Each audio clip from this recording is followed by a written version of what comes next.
aku pastiin aku harus konsumsi itu vitamin C, E, dan zat besi. Jadi aku minum vitamin itu aja sama asam folat sih tambahan. Assalamualaikum, hi, welcome back to my YouTube channel.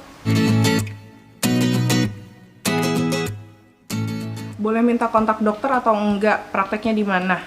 Nah, biasanya kalau ada yang nanya kayak gini di komen, pasti aku akan bilang untuk DM Instagram aku, karena aku nggak tahu ya ini privacy atau kayak gimana. Cuma aku pasti kasih tahu, tapi aku agak khawatir aja kalau ngasih tahu di publik, takutnya sesuai atau enggak gitu, boleh atau enggak.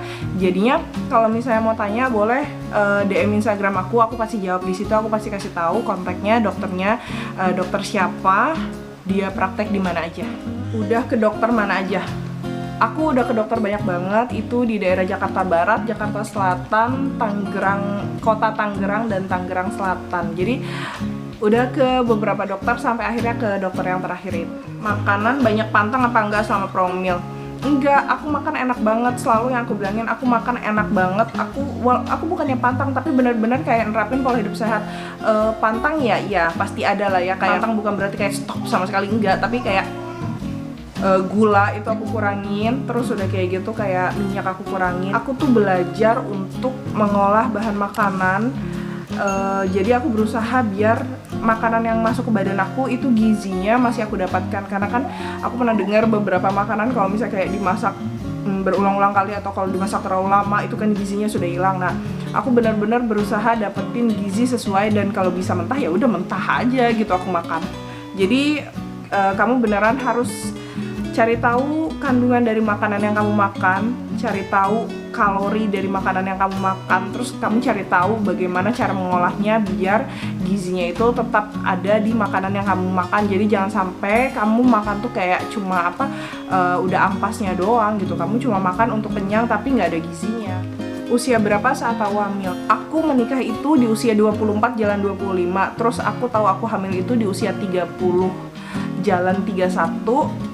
Nah, aku lahiran di usia 31 2 bulan. Kalau di usia pernikahan ke 5,5 tahun itu aku tahu aku hamil. Terus aku melahirkan di usia pernikahan 6 tahun 2 bulan. Pernah gak dikasih obat untuk memperbesar sel telur? Dan pernah gak setelah itu dicek lagi USG benar besar atau enggak sel telurnya? Pernah, aku pernah dikasih obat hormon untuk memperbesar sel telur. Jadi yang aku pernah cerita kayaknya deh di video aku yang sebelumnya. Jadi aku dulu itu pernah program hamil sekitar 3-4 bulan. Bener-bener aku ngikutin saran banget dari dokter, tapi ujung-ujungnya gagal. Waktu itu sih aku mikirnya kenapa ya, cuma saat-saat ini aku baru mikir kenapa aku gagal. Mungkin karena waktu itu memang aku cuma mengandalkan kayak terapi PCOS dari si dokter itu, kayak obat-obatan vitamin, cuma mengandalkan itu, tapi aku nggak ngejaga makan aku nggak ngejaga olahraga aku. Jadi badan aku ini belum sehat, badan aku mungkin masih dalamnya nggak tahu nih kayak gimana gitu kan. Jadinya percuma juga aku dikasih obat hormon, dan bahkan aku tuh udah sampai dikasih obat tuh yang kayak disuntik obat untuk memecah cangkang sel telur biar sel telur bisa dibuahi dalam waktu 24 jam setelah disuntik gitu. Sebenarnya kalau menurut dokternya itu seharusnya jadi gitu, tapi kenyataannya aku nggak jadi. Yaitu asumsi aku adalah karena mungkin badan aku belum siap, badan aku belum sehat, jadinya ya sudah akhirnya walaupun aku minum obat-obatan seperti itu, obat hormon untuk memperbesar sel telur, waktu itu besar ukurannya udah cukup, makanya dikasih yang untuk mecah sel telurnya, tapi ya kenyataannya masih belum juga. Selama promil apa aja yang dilakuin? Olahraga yang rutin apa aja atau ditambah dengan vitamin? Nah, aku selama promil yang aku bilang aku pasti minum vitamin. Terus asupan makan aku jaga, terus kayak aku juga minum obat gula, terus apalagi ya udah kurang lebih seperti itu. Olahraga yang aku bilang tadi, aku nge-gym. Awalnya sih olahraga di rumah aja, kayak cuma naik tangga kayak gitu-gitu, terus lama-lama aku nge-gym. Saat nge-gym aku biasanya ikut kelas, aku ikut yoga, terus tapi paling sering banget aku ikut kelas RPM sama kelas body pump. Nah untuk tambahannya, kalau misalnya kayak tambahan vitamin, iya yang tadi aku bilang, aku minum vitamin itu, aku cari vitamin C, E, dan zinc. Nah kebetulan karena aku menemukan satu vitamin yang satu itu lengkap semua, jadi aku cuma minum itu aja, minum mereknya Salafit. Nah itu tadi pertanyaan yang sering banget ditanyain sama sister-sister yang sama-sama pejuang hamil, sama-sama pejuang PCOS. Itu yang paling banyak ditanyain dan itu udah aku compile. Sedikit mau sharing sama beberapa teman-teman yang kayak termasuk yang pejuang PCOS juga sih. Ya walaupun kayak kita mungkin punya anaknya lama, tapi kalian jangan putus harapan, kalian tetap semangat. Itu bukan kesalahan kalian, itu bukan kesalahan siapa-siapa. Terus jangan kalian berpikir kayak, aduh aku belum, gue banyak dosa banget, kenapa aku nggak dipercaya banget sama Tuhan. Jujur aja itu sempat aku pertanyakan ke diri aku, kayak aku sempat nangis-nangis yang kayak, kok aku belum sih, kenapa aku nggak dipercaya, emang aku separah itu, emang dosaku sebanyak itu. Kalian jangan berpikir kayak gitu, kalian tetap harus happy, kalian harus tetap berpikir positif. Yang selalu aku bilang, kalau misalnya program hamil itu nggak melulu dari perempuan, nggak melulu dari laki-laki, nggak ada kayak istilahnya perempuan yang salah karena belum atau laki-laki yang salah karena belum, enggak. Tapi ada juga andil, ada juga ridho, ada juga restu dari Tuhan, dari Allah Subhanahu wa Ta'ala. Jadinya nggak bisa kalian cuma usaha tanpa doa, nggak bisa kalian cuma doa tanpa usaha. Terus untuk kalian yang sudah punya anak atau yang hamilnya cepat atau yang nggak sulit, sedikit lebih peka sama orang-orang yang sedang berjuang untuk punya keturunan. Mereka sendiri udah pusing dengan urusannya tanpa perlu ditanya kayak kapan hamil, belum hamil. Gini aku mau bacain beberapa komen di DM IG biar kalian tahu mereka-mereka ini khawatir sama omongan, khawatir sama bercandaan, khawatir sama komentar. Ada cerita yang benar-benar bikin kayak hati aku terenyuh. Dia bilang kayak gini ke aku, saya takut karena saya hidup di desa, dan hidup di desa itu cenderung apa-apa dapat komentar dari tetangga. Harusnya kita support, kita kasih semangat, ya kita akuin lah. Di sekeliling kita banyak orang-orang yang kurang peka, yang kayak kalau ngomong ya udah kayak diomongin kayak gitu aja. Ya mungkin niatnya lucu-lucuan, tapi beberapa orang ternyata sensitif. Please guys, kalian kalau kalian merasa lebih beruntung, cukuplah kalian bersyukur dalam hati, tapi jangan buat mereka-mereka ini merasa semakin down dengan ketidakpekaan kalian, karena saat tahu ada kerabat yang hamil pun mereka udah cukup berusaha berbesar hati untuk kayak bahagia juga. Jadi nggak perlu juga kalian tanyain kapan isi, udah isi apa belum.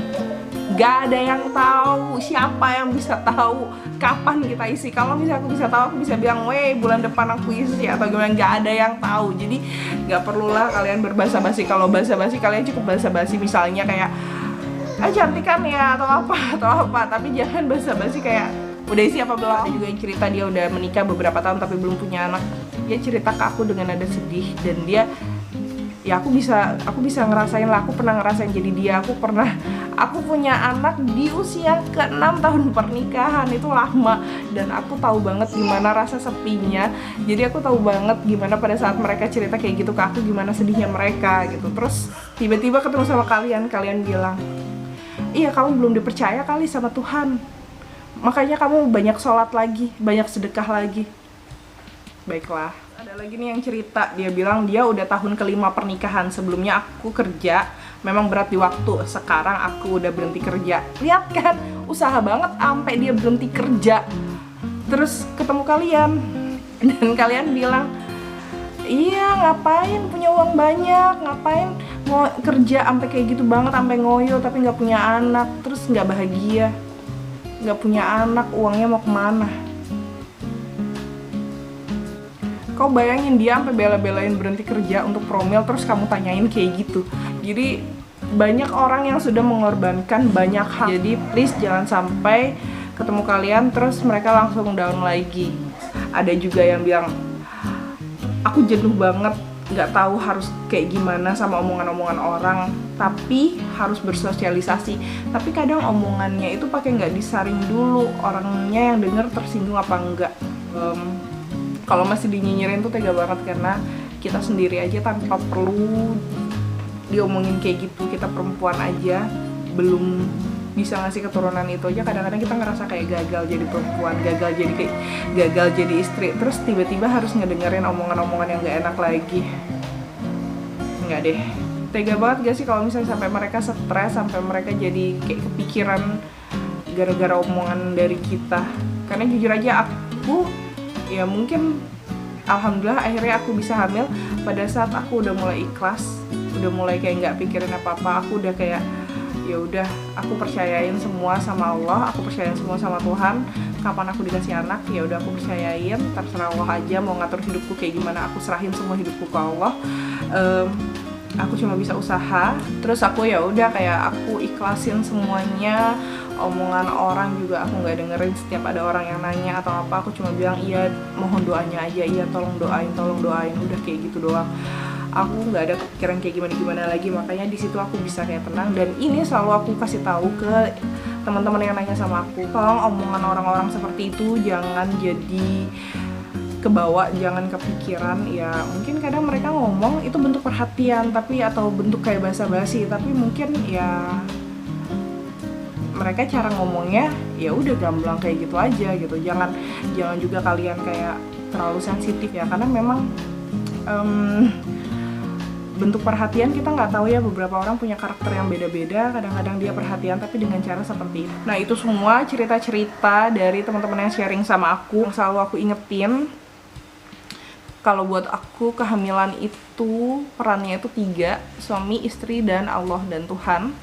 Jadi kalau istrinya udah sehat, kalian menyehatkan diri, tapi suaminya nggak disehatin sama aja. Begitupun sebaliknya.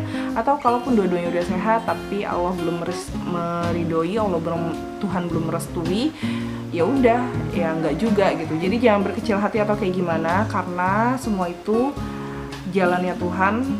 Saat ini mungkin kalian merasa kayak kok gini sih gitu, tapi one day kalian akan tahu, oh ternyata waktu itu harus terjadi seperti itu karena akan terjadi begini. Oh seperti itu karena begini toh gitu. Saat itu kalian udah bisa ngeliat puzzle-nya dan kalian akan lebih ikhlas dan kalian akan lebih bersyukur.